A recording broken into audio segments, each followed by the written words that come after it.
Yeah. All right. Well, welcome everybody to today's podcast, where I'm today very happy to be joined by the wonderful Dr. Gary Habermas. Dr. Habermas, thank you so much for joining us. Why don't you introduce yourself? Well, I teach at Liberty University, and my full-time position here is teaching in the PhD program in theology and apologetics. So, matter of fact, I've got a PhD course starting next week. So, always glad to still be teaching and doing interviews like this. Oh, that's wonderful.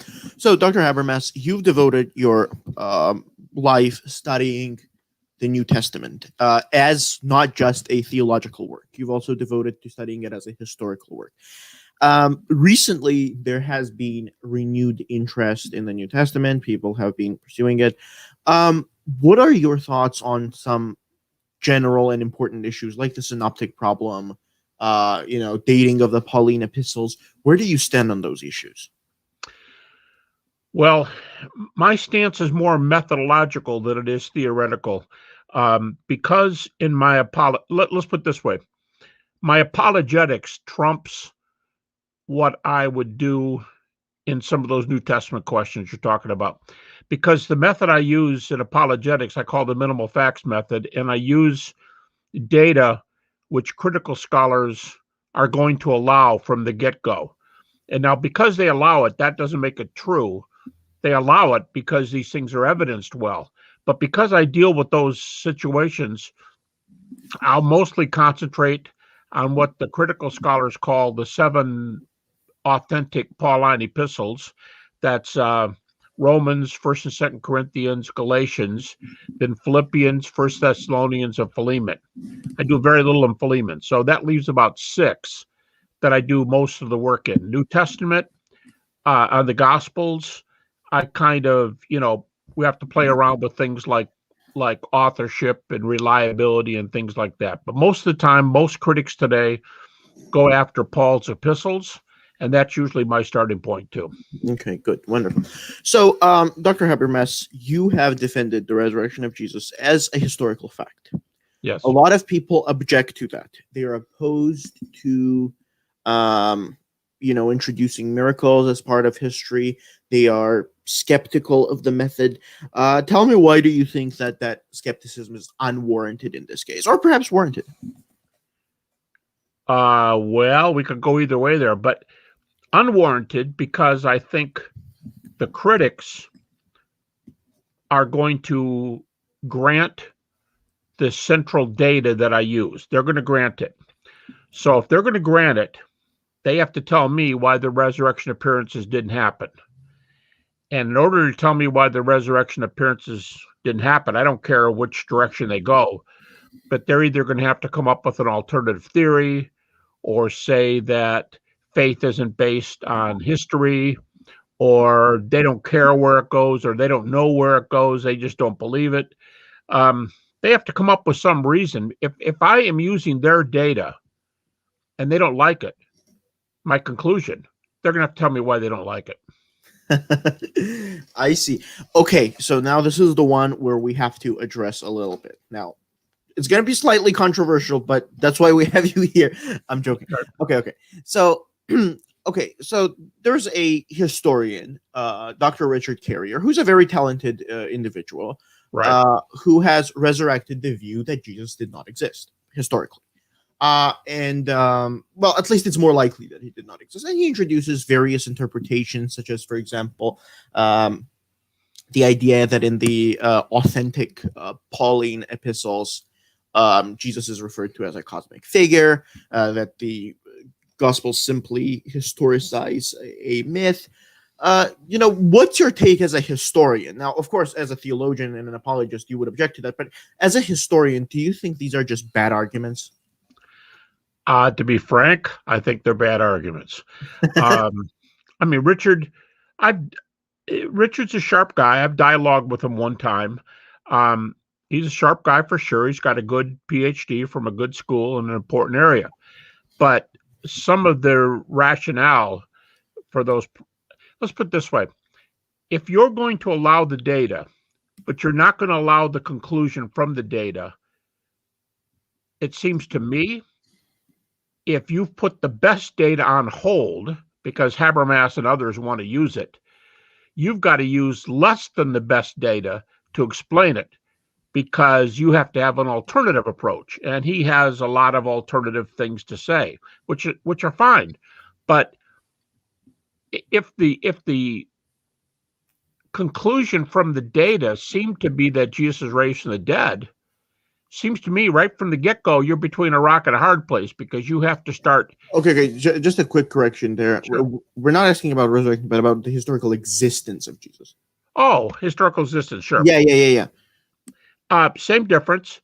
If you're going to use critically accepted data, you're going to use the 7 epistles of Paul, like Bart Ehrman, the famous atheist New Testament scholar, says. Yeah. He says, I don't quote the Gospels because they're the Gospels. He said, I'm not a fundamentalist Christian. I'm not even a Christian. I don't quote because the Bible says so.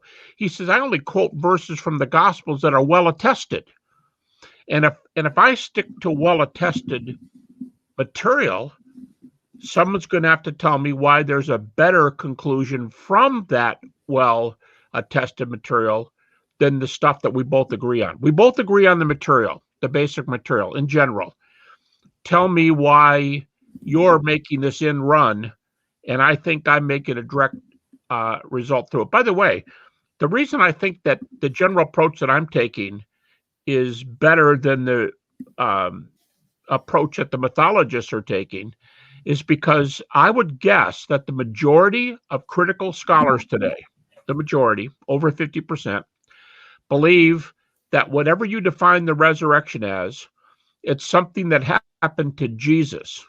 So, for example, E.P. Sanders, who calls himself, he's retired now, but he was a professor at Oxford University, a professor at Duke University, two of the best schools in the world.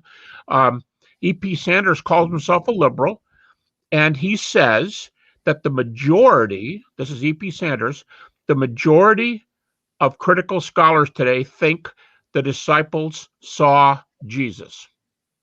He said, now, what Jesus looked like, how he appeared, I'm not prepared to say. But the majority of scholars are going to grant you that. I think of Dale Allison, who just came out with a new book. Dale Allison, a lot of the skeptics love him. Dale Allison has a line, which is great. He says, I have no doubt, I'm paraphrasing, but it's pretty close. I have no doubt that after his death by crucifixion, the risen Jesus appeared to his disciples. So if that's the straight shot from the data, you've got to tell me why you're taking another route away from most critical thinkers today. I see. Okay. All right.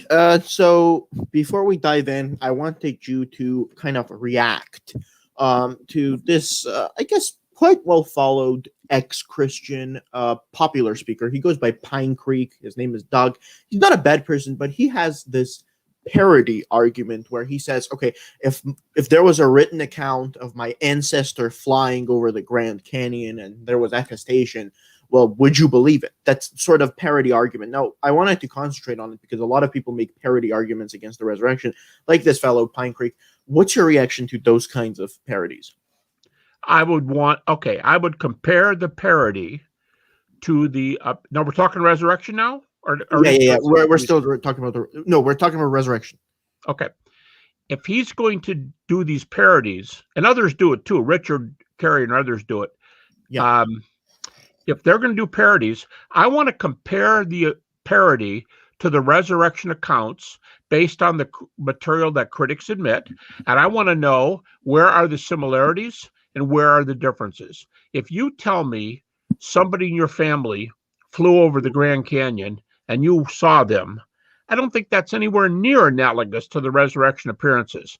But we'd have to sit there, first of all, and compare the analogies or the parodies to the actual data that critics are willing to admit. Okay, good. Okay, let's dive into it now. Why don't you present the minimal facts argument? What's your approach? People have their own approaches, their own things. I've seen your views. I've seen Dr. Lycona's views, Dr. Craig's views. Very compelling, very good. Now, of course, you're not I'm not expecting you to summarize everything in a couple of minutes, but why don't you give a brief overview? Sure. Do you want a list of the minimal facts that I use? No, what's the approach, and then list out the facts. Okay, the approach, we've been kind of beating around the block here. The approach is to use a minimal amount of data. I usually use 6 pieces of data. Then I add, Michael Cohn in our book on the resurrection, we were using 4 in that book, and we called it 4 plus 1, with the plus being the empty tomb. I would use a 6 plus 1 kind of approach. 6 facts that everybody agrees to, and 1, the empty tomb, which most scholars agree to. So I would take those facts, and I would say these facts argue this, this, this, and this. So since you, whomever I'm talking to, since you also allow these facts, why don't you tell me your alternate view for those 6 facts? And then we'll have to dialogue.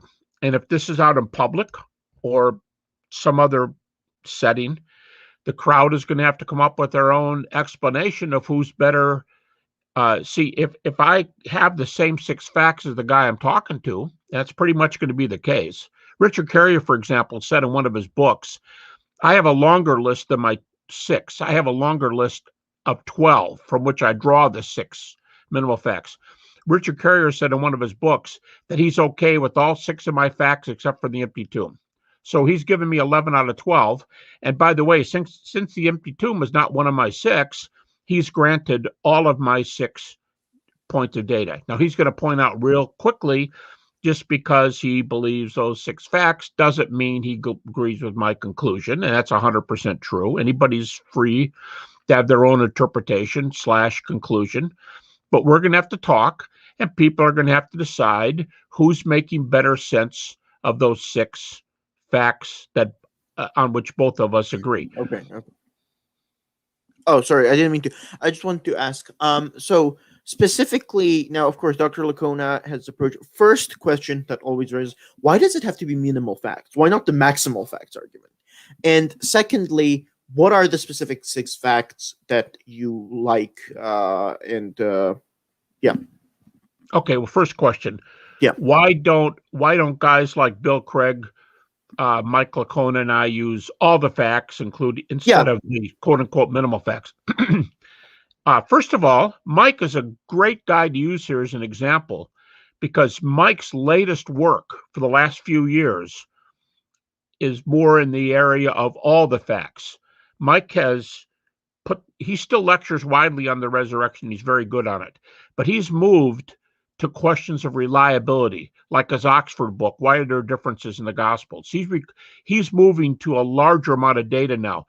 And that's a good example. Bill Craig, Mike Lacona, myself, we're all very happy to move back and forth between reliable gospels, which would be all the data, and minimal data, which would be the facts that we think most directly point to the resurrection. We're not opposed to any of them. In fact, my teaching assistant, research assistant, now he's a PhD now, Ben Shaw. Ben did his master's thesis and his dissertation on the minimal facts for the resurrection. And yet Ben has produced a list of 14 separate arguments for the reliability of all the Gospels. And that's what he's doing a lot of his lectures on right now when he's lecturing. So there's an example. We are fine moving back and forth between them. But if we're going to talk on a specific thing like your show, a short period of time, we can't say, oh, well, who wrote the first gospel? Who wrote the second one? Who wrote the third one? Who wrote the fourth? Oh, now what about these epistles of Paul? And then, of course, the show's over and you haven't gotten anywhere. So we like to do the 6 facts when we're zeroing in on resurrection. But none of us oppose what you call the Maximal account. That's just absolutely fine. Now, the 6 I would use would be Jesus died by crucifixion. Afterwards, his disciples had real experiences that they believed were appearances of the risen Jesus. They were sure they saw Jesus. Their interpretation was, we saw Jesus raised from the dead. Thirdly, this was proclaimed very, very early. The recently deceased James D.G. Dunn puts the creedal material in 1 Corinthians 15 and other passages, he puts them within months of the resurrection. So these creeds could have been founded the same year in which Jesus was crucified and raised. So it's very, very early. Bart Ehrman says it's possible that all the creeds that Paul quotes, it's possible that they all came from Jerusalem. Paul may have gotten them from Peter and James when he went to Jerusalem 5 years after the cross, 5 to 6 years after the cross. And Paul, they may all date before his conversion, which is 2 to 3 years after the cross. So that's early, very, very, very early. That's the first three: crucifixion, real experiences, early proclamation. Then the last three, their lives were transformed to the point of being willing to die for this proclamation. And then 2 skeptics, James would be 5, Paul would be 6. These are 2 people. I number them differently because they're totally different individuals. One was a brother, a relative, a stepbrother of Jesus, or half brother. I'm not sure how it goes genetically, but he grew up with Jesus. And the second guy, Paul, basically had a PhD in Old Testament. He's a scholar's scholar, and Paul probably was angry about these early creeds, and later he becomes the foremost proponent of them. So those are the 6. Now, my plus one would be the empty tomb, and that would be the one that Richard Carey would not agree to. Bart Ehrman agreed to it until just recently, and now he says he's changed his mind in one of his latest books, but he believed in the empty tomb for years. The empty tomb is held by a majority of critical scholars, but I use the 6 because they're probably agreed to 90-some percentile. In fact, going back to E.P. Sanders, the self-styled liberal New Testament historian, he lists all of those in his list of facts that critics allow. In fact, Robert Funk, by the way, one of the founders of the Jesus Seminar, in his book Honest to Jesus, gives a long list of facts, and these same facts, they're almost all there. So I think it's a good place to start. Okay. All right. Well, that was a very comprehensive response. Now let's move on to another topic that's been, slightly contentious, to say the least, and this has to do with the authorship of the Gospels. Now, a lot of even conservative scholars are willing to say, okay, maybe we don't know who wrote them, at least some of them. Okay, now tell me, where has the evidence led you? What does it point to? First of all, when I'm doing the 6 facts, I will use, or would be prepared to use, only those, let's say, 6 epistles of Paul. There's 7 accepted ones, but no one's going to use Philemon for a whole lot. So of the other 6, I would be fine using Paul's. But we can draw facts from the Gospels. And again, I use Bart Ehrman, the atheist. I use Bart Ehrman's testimony where he says the Gospels are not reliable. But there are passages in the Gospels that are reliable. And I'm going to use the passages in the Gospels that are reliable. No, Dr. Habermas, I'm not asking how you apply the authorship of the Gospels to the resurrection. I'm asking, what is your thought on what the authorship of the Gospel is as a separate topic? Well, yeah, it's a very very difficult question. I think the most difficult of the 4 is the authorship of Matthew. That's the most difficult. I just heard a lecturer say recently that in the early church, now I don't know if this is true, but he said in the early church, nobody in the first 100+ years attributes those 4 Gospels to anybody other than the 4 names that are on them. That doesn't prove anything, but Matthew's the toughest. I will tell you this: Mike Lacona just finished with a MA student at Houston Baptist University, and the fellow did his MA thesis on a survey of 200 critical scholars. He did a survey and asked the question, who do you think is the author of Mark, usually taken to be the earliest and the most reliable of the 4 Gospels? That's where most critics are. Who do you think the author was? And second question, was Papias's testimony correct that Mark based his gospel on Peter's preaching/teaching. It's very interesting the results he got, that the majority of 200 critical scholars, it's a pretty good cross-section, and they go all the way across the board from very conservative to very liberal. And the majority said that Mark was the author, and a slight majority still said Peter was his main source. So if Mark is the most important gospel, and if most New Testament scholars are pretty open to Mark and scholarship, that's a good place to go. Luke, I've heard comments from Lucan scholars that the majority view is still that Luke is the author of Luke Acts. John is going to be a tougher question. But yeah, I think some of the authorship of the Gospels are tough questions. And so surveys like the one that Mike Lacona's student did is very important. By the way, he's encouraging that student to go on for PhD studies and to use that survey and other material as a basis for a PhD dissertation. Yeah, that's wonderful.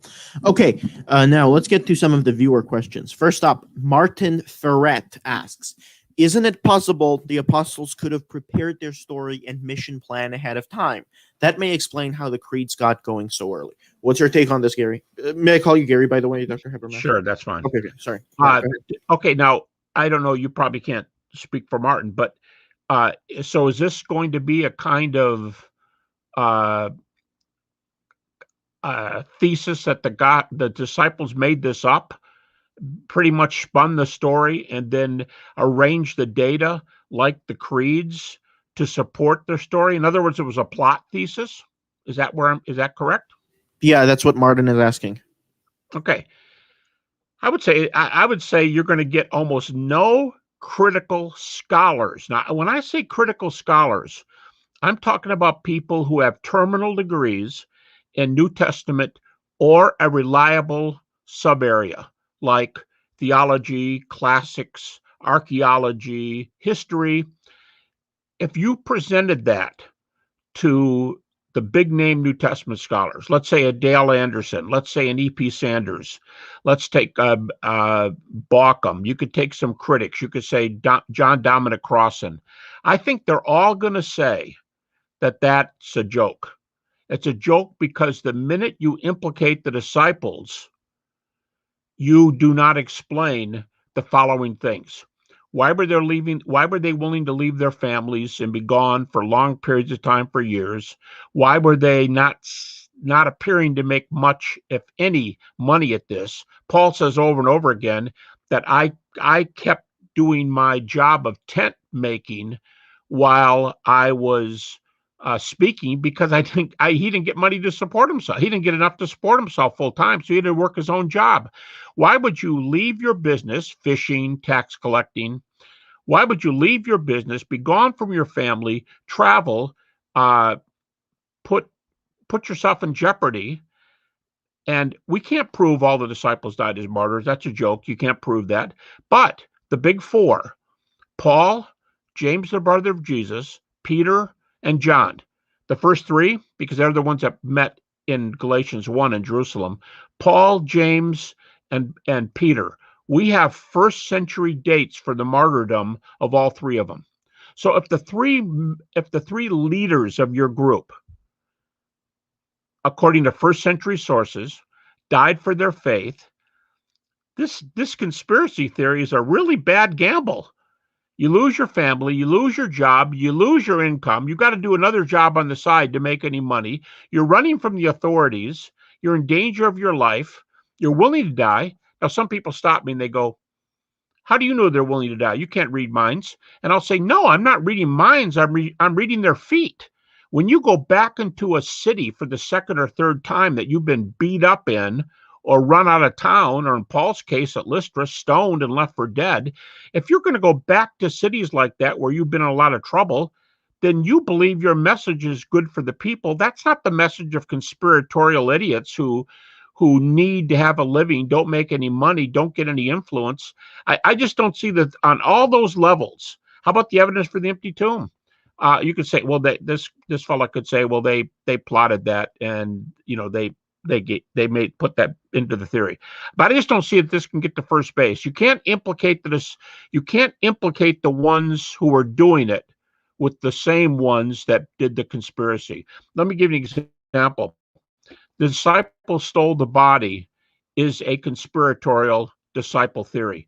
It has arguably not been held as the one and only theory that somebody wants to support for over 200 years, more like 250 years. Why does nobody take that theory? Because they think it's a joke. So conspiratorial theories don't fare well with critical scholars who are trained in the areas. I see. That was a very good response, Dr. Habermas. Okay, Hussein Fahmi wants to ask, what is the definition of God in the Pauline theology? I would think that Paul is going to take a very orthodox view of God. Don't forget, in Galatians chapter 1, one of the accepted Pauline epistles, Paul, by the way, Bart Ehrman calls us one of the two most important arguments for the historicity of Jesus.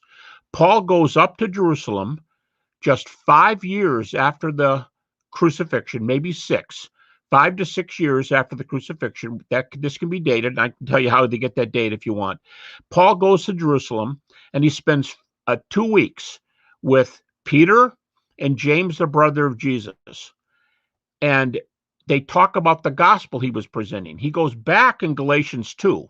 He goes back to Jerusalem. Peter's still there. James is still there. And this time John is there. So these are the big four in the early church. And he said in Galatians 2:2, I laid before these guys the gospel I'm presenting to see if I was running in vain, to see if I was doing the wrong thing. Well, what's the gospel? Paul defines it in his work, for instance, 1 Corinthians 15 and following, other places, Romans 1:3-4, Romans 10:9. He defines the gospel as the deity, death, and resurrection of Jesus. Deity, death, resurrection. If Paul's view of God were heterodox or heretical, I cannot imagine Peter, James, and later in the second meeting, John, approving him. You go, well, how did they approved him? Because in Galatians 2, when he presents his message, just a couple verses later, 5 words in English, they added nothing to me. They added nothing to me. And then just a few verses after that, verses 9 and 10, the other apostles laid hands on Paul and Barnabas and said, good job. You go take this message to the Gentiles. We'll take this message to the Jews. So if the big guys in Jerusalem, Peter, James, the brother of Jesus, and John, thought that Paul were teaching heresy, why do they send him out to represent them in the Gentile world? And why does Paul say in 1 Corinthians chapter 15, verse 11, whether you get it from Peter, whether you get it from John, whether you get it from James, whether you get it from me, we're all preaching the same message. They could not have let a heretic out there. Besides, it says they gave him the right hand of fellowship. Would you ever give the right hand of fellowship to a heretic? I mean, that just doesn't make sense. So I think I would have to say that Paul's view of God is the same as the Orthodox Jewish view at that time. And Peter, John, and James, the brother of Jesus, had no problem with this definition of God. Okay, wonderful. So we will get to other listener questions. We will get to all of them. Post them in the chat. But first, let's examine this couple of issues. So in recent years, there's been renewed interest, I guess, in mimesis or mimetic criticism.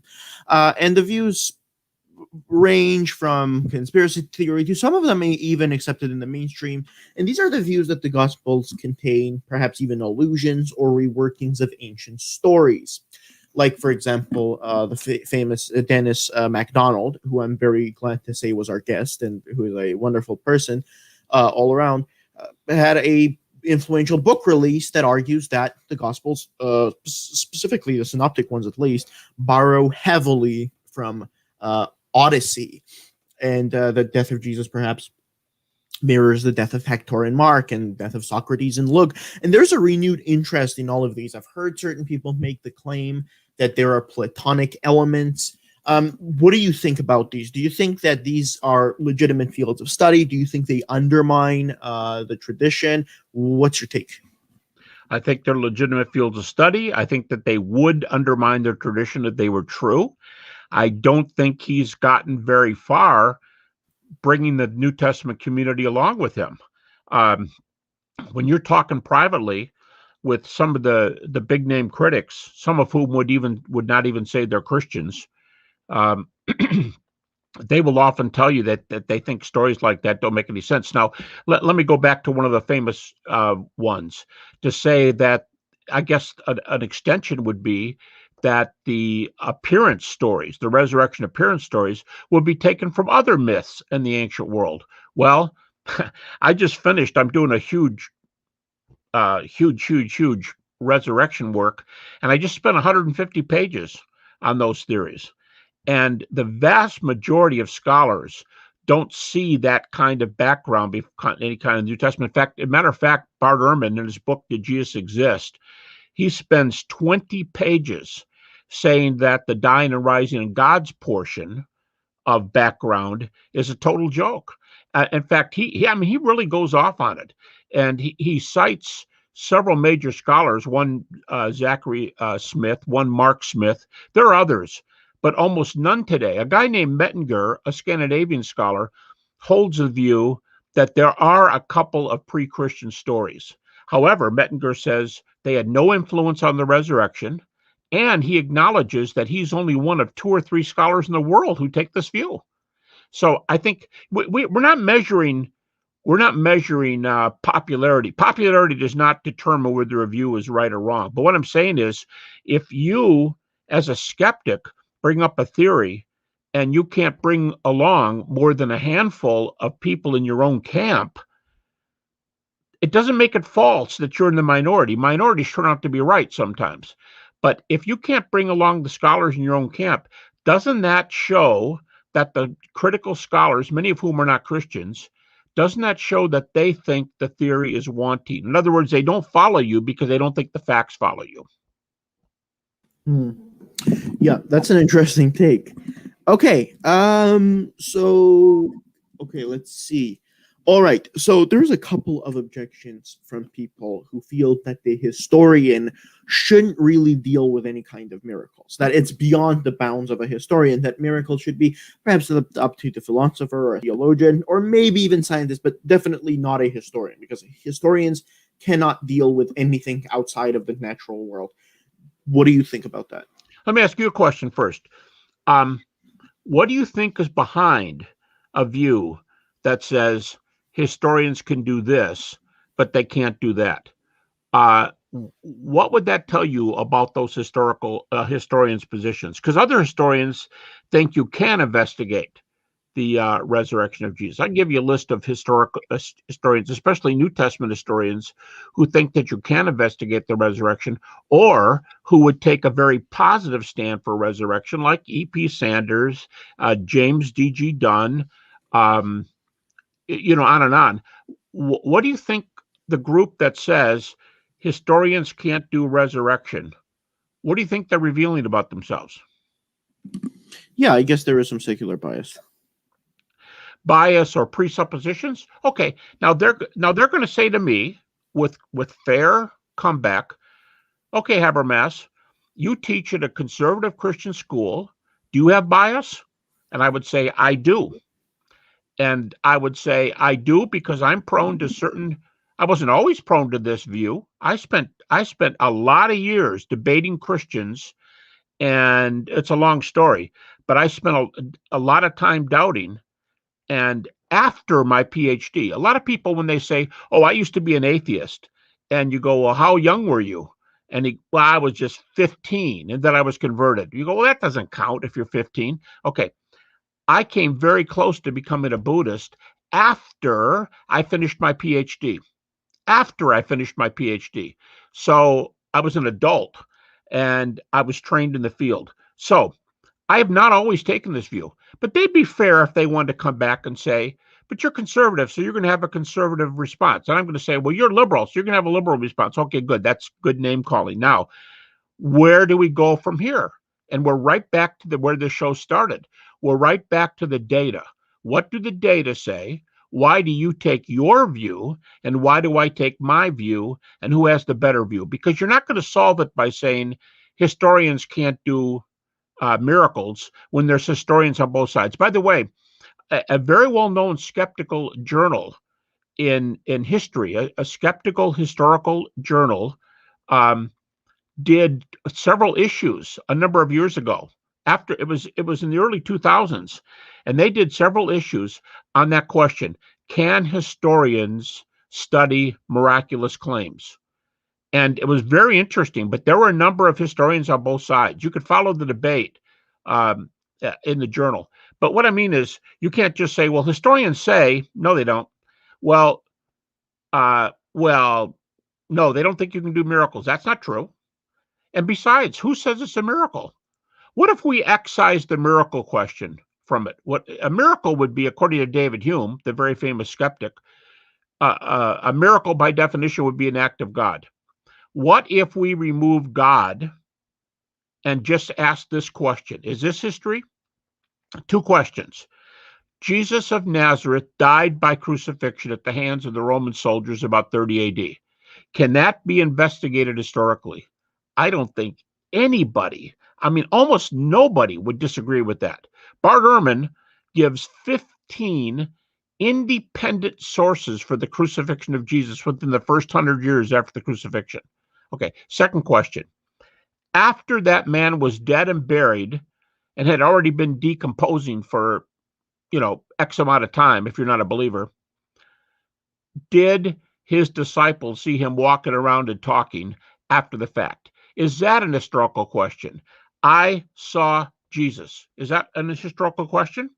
Theoretically, it's historical. But what if that happened 1, 2, 3, 4 years, in Paul's case, 2 to 3 years after the crucifixion?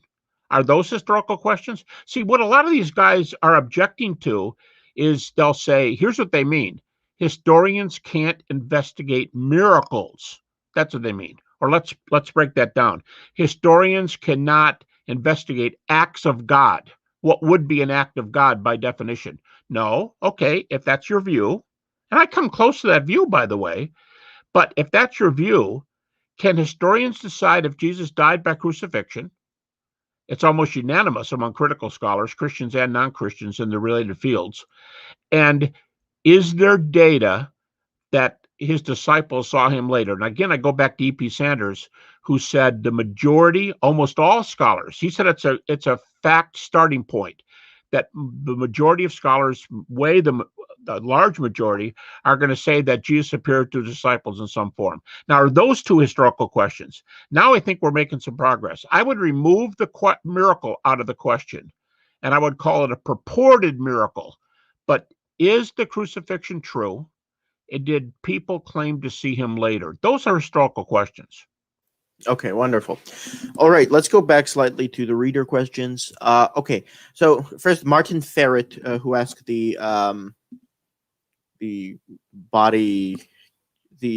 what was it? The plan hypothesis question, says the conspiracy hypothesis. Yeah, conspiracy thing. He wants to thank you for the answer and says that he's a born-again Christian, just wanted to play a devil's advocate. Really? Okay, all right. Yeah, Bobby wanted to ask, can there be a one-fact approach to the resurrection? Can you take just one of the minimal facts and build a case from there? I saw Mike Lacona do that. Interesting. I think we probably could, but you're going to have to bring in the other data that back up that fact. I haven't heard Mike do this. What fact would he use? I'm going to guess which one it is, but yeah, Bobby, if you're there, why don't you put it in the chat and we'll talk about it. Go ahead. I'm going to guess that if Mike would only take one, it'd be the fact that the disciples thought they saw the risen Jesus. Yeah, my second fact. And as soon as you get that answer, let me know. But yeah, if you want to do that, that's fine. Here's the only issue. It's kind of, Mike would acknowledge this, I think. It's you're only taking one fact, but when someone says, what's the backup for that fact, you're bringing in a whole bunch of other material to back up that one fact. So it's more than just one fact. It's the data that confirm the one fact. Hell, let me give you an example. I'm doing this huge study right now on the resurrection. And if you take every little bit of information that backs up that fact. The disciples had experiences that they thought were appearances of the risen Jesus. If you take every fact that backs that up, you will have dozens of pieces of backup data. Dozens of pieces of backup data. That's why that fact is so strong. And Mike and I, we have fun with people when we go to events like at state universities. And oftentimes, I don't know if Mike has this, but oftentimes when I go to universities, I'm co-sponsored. I'm co-sponsored by one of the Christian groups on campus and the free thinkers on that campus. You know, the such and such university atheist society, the such and such university free thinker society, and they're both there, and they're both very friendly, and we have a really good comment back and forth. And sometimes when we go to the Q&A, we don't know if it's a Christian or non-Christian. Like your earlier question, Christians can ask really good critical questions too.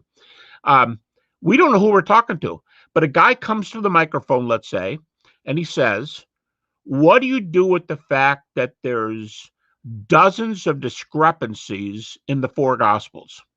Dozens of discrepancies. Doesn't that hurt your case? Now, we would like to go ahead and answer that, but here's what Mike and I do sometimes just to have fun. I'd say, yeah, I hear your question. Now, why is that significant? Well, because there may be dozens of discrepancies. Yeah, I hear you. So what's your point?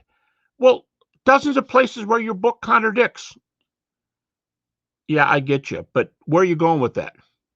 Well, I'm saying that your data don't follow. Well, that doesn't follow. That doesn't follow. Here's an example. Bart Ehrman, an atheist New Testament scholar, thinks the Gospels are unreliable.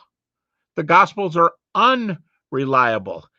And yet, he will grant a series of facts which are really well evidenced. So just because you think, by the way, that's the number one criticism of Christianity from critics from Schleiermacher in 1799 until this date. Religious liberalism, neo-orthodoxy, views today, first, second, and third quest for Jesus. The number one objection is there are discrepancies. Well, you know what's odd about that? An awful lot of critics who believe there are an awful lot of discrepancies still believe the New Testament on the resurrection. So there's a non sequitur between there are problems, therefore you have a problem. I'm using data that are independently established. Bart Ehrman does the same thing, and he's not a Christian. Garrett Ludeman does the same thing, and he's not a Christian. A number of Jewish Jewish New Testament scholars do the same thing, and they're not Christians. So that's how I'd go after that. Yeah, and Dr. Habermas, you were right to guess that was the fact that Mike used. Okay, Bobby confirms. I've not heard him do that, but I think that's very intriguing. Yeah. But we'll often say to people, "What's your point?" Well, my point is that there's discrepancies. Okay. Yeah. So what's your point? And you can't make that go anywhere against the resurrection, because I'm not using those points. I'm using the other ones that everybody agrees to for good reason. All right. Converse Contender had a question. What do you think about the patristic sources' claim that Matthew wrote his gospel in Hebrew originally? Could this account for differences in the Greek version? We know he used 14s, for example. Yeah. Okay. I am not primarily a New Testament scholar. Michael Cohen is, and a lot of other people are. I'm not primarily a New Testament scholar, but from what I understand, New Testament scholars are going to agree to this. And I imagine Mike would agree to it. Matthew's Greek version does not read as an interpretation, a translation of an earlier Hebrew version. It doesn't seem to be a translation. They can tell. For example, Bart Ehrman will always say, if this sentence in the Gospels can't be put back into Aramaic, Jesus never said it because he was speaking Aramaic. Well, it's similar. If you can't get Greek Matthew into a hypothetical Hebrew Matthew, that's the problem. And as far as I know, it's a vast. Here, I'm agreeing with the critics on this one. A vast majority of New Testament scholars do not believe that Matthew's Greek has an original Hebrew. Now, some people try this one. Papias, about 125 AD, says that Matthew wrote the Logia, of Jesus, the sayings of Jesus. So some people have contended that Matthew is the author of what we call the Q document. He's the author of the sayings document. I think that's still out in left field as far as being able to prove that. But I think that's a better thesis than the fact that Matthew is a Greek translation of the Hebrew gospel. Yeah. Okay, so we're drawing to a close. We still have a couple of questions from the audience, which we will get to. Dr. Habermas, I once again want to thank you so much for taking your time for this. I hope I didn't bore you with all my questions. No, your questions were good. I think you've done a really good job arranging. Okay. Did you arrange the questions ahead of time? I mean, you got No, I did not. They're just calling right in. Well, that's good. Do you know what that tells me? I just do it on my own, and people have it here. Well, that tells me that you've got a good group of listeners because. Oh yeah. For thinking of things on the spot. I mean, I don't think much of the conspiracy objection. However, the fact that was thought up and put together on the spot showed some critical thinking. So I would have to give that a good. I've given students good grades, A's, for disagreeing with me. I've given them A's for criticizing me. So I can recognize a good critical response, and you seem to have some good critical people listening to your program. I see. Okay, Converse Contender again wants to ask another question. What do you think about early church quoting verses not found in manuscripts that are later than the Father? Like Cyprian, 1 John 5:7. He says it was written before it was written. Not sure the question is. I am not getting this question. Are you? I'm not. Well, I guess what he's asking is, what about some verses that fathers say allegedly that they were in circulation before being written? But I guess the question is unclear. Converse Contender, why don't you rephrase it? In the meantime, we'll move. Okay, do you want to handle that? That 1 John 5 one? That's the Trinity. That's the Trinity text. Now, supposedly, the Trinity text didn't make it into 1 John until way up, toward the Middle Ages. Maybe he's saying there were earlier people who recognized it.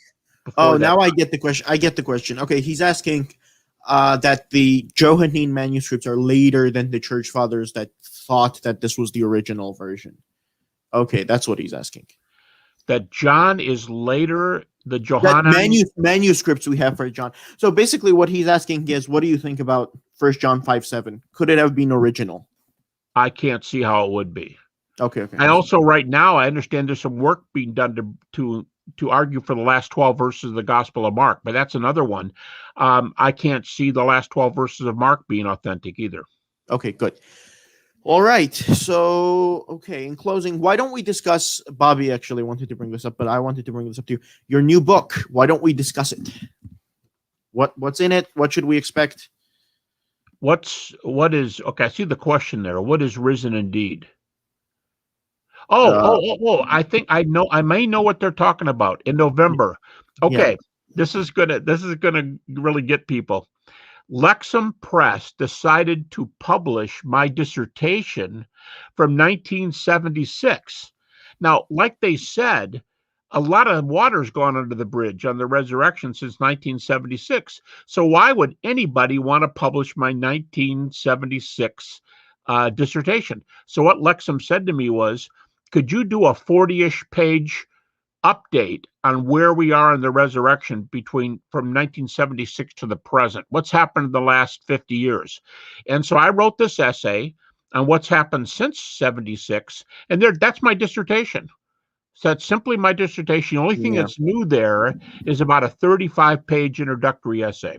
I see. Okay, well, Dr. Habermas, I want to once again thank you so much for taking your time out of your busy schedule to chat with us. You had very comprehensive responses. We enjoyed it. We hope you enjoyed it too. I did. Very stimulating. Yes. We need more scholars like you. Please keep being active, keep publishing, keep appearing. Don't go silent. I won't go silent. And if you want to do this again sometime, let me know. Definitely. Yeah. I appreciate the questions. I appreciate, and to all the people who called in questions, even the ones we didn't get to, thank you for your thinking and for asking, comprehensive and thought-provoking questions. Yeah. Thanks all so much. Please follow us. Check out our blog. We have a debate coming up later with me, but for now, we say goodbye to Dr. Habermas. Thank you once again. Thank you.